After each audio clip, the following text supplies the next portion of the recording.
How you doing, everybody? This is Tom Murphy for Optimized App News, and today we are going to be speaking with David Smith of Virtual Technologies.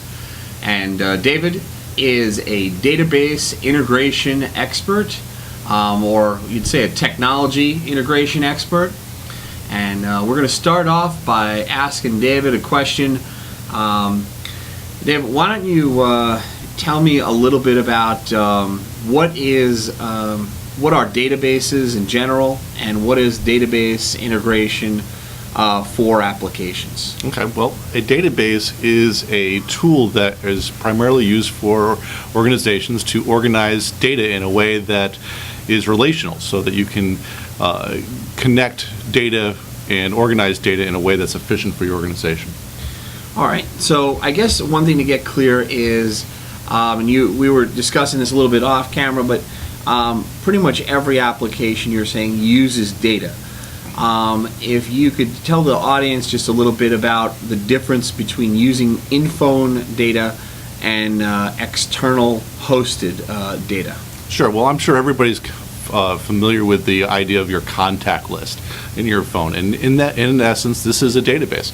You look and you search for a first name or a last name within your phone, and it pulls up the information about that person, and you may have all sorts of information about that person, their phone number, their address, their email address. You may even include their birthday. This is in essence a very simple form of an application.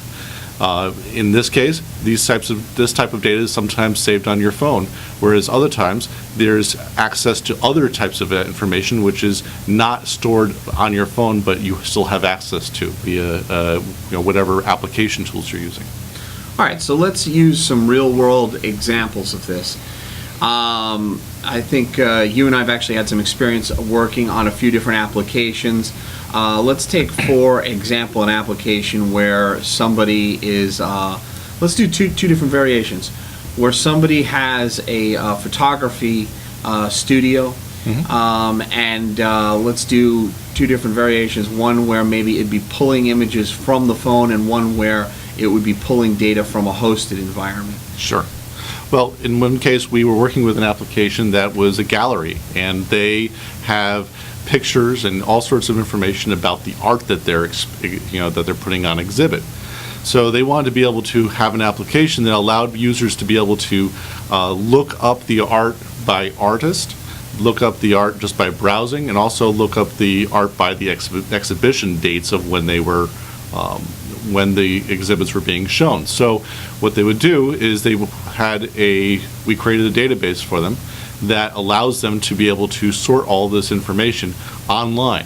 So the database is actually sitting up on a web server up on the internet, and the application actually integrates into the database, so that when the end user is actually looking at it, they have the most current and up-to-date information available. Now, one of the things people might be thinking about is, what does it mean to have a hosted external database?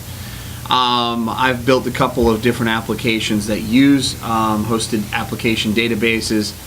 Some of them we use GoDaddy as the hosting company. Some of them we use other outside hosting firms. And one thing to kind of, I guess, make clear, if we just talk about the hosting itself, is it done in centers that are just like web hosting centers, or is there some sort of special app centers that are out there? Just to kind of maybe give some sort of understanding of what happens when you host. Sure. No, there are a number of companies and organizations out there that specialize in application hosting and website hosting. Now, in the case of web applications, things for iPhone, we can create a website that has a SQL database integrated into it. Now, GoDaddy has SQL servers available as part of their normal hosting packages, and depending on the size of the database, you size your package and your hosting package accordingly.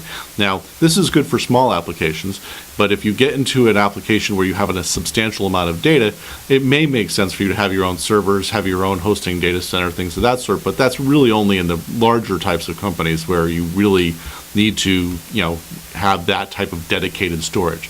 under 90% of all the application development that we work on, we can simply, use a GoDaddy account or a relatively inexpensive hosting account.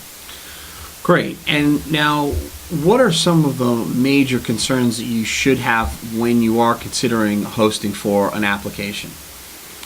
Well, obviously, security is the first and utmost concern for anything, because anytime you have any type of business data sitting on your servers, you want to make sure that the access to that data is organized in such a way so that it doesn't give away information that you're not intending to give away. You want to be able to have that user authenticate to the server, and based on that authentication, you dictate to them what type of data they have access to. Right. So basically, you're going to have data that's being harvested from the application in your possession. That's going to be in your possession within the hosting center, and you want to kind of work through how secure is that entire process. Right, that's especially true if you are connecting into a database that you have in your current existing network or infrastructure, where, say, for example, you're grabbing some information from your CRM system or your financial accounting systems. You want to make sure that the information that is pulled down is just the information you intend, and not, also financial information and things of that sort. If you could briefly just tell us, I know there's a lot to this next question. If you're a business and you're looking to do an application, what are some of the considerations that you would have? Where do you basically start with understanding how you would integrate your database into an application? Well, first you have to define what you want the application to do, and whether or not you have the data already in a system that you can pull from. So if you have if you have a database in your organization that's, for example, a CRM or an accounting package or an enterprise, an ERP system of some sort, the database and the data is probably already available in some form. Once you've decided that you have the data, then the idea is, what is the purpose of the application, and can we develop hooks to get to that data securely? And once we figure that out, then we can basically design any type of application to do just about anything. What's about the worst thing someone could do when building a database application? The most important thing for you to do when you're integrating an application into your existing databases is to not give enough consideration to the security of your data. Security is a big push. Any resources that people could go to, just in the last minutes that we have, that people could go to help build their applications? Well, you can, of course, always call Optimized Apps, and we can work with you directly to be able to help you develop your application needs. Okay, wonderfully said. And so in that, folks, if you're building a database application or if you have questions, please feel free to reach out to optimizedapps.com or to my email address that is listed below. And as well, feel free to post comments and questions on our site here at YouTube. Thanks very much, and have yourselves a great day. And thank you, David. Thank you.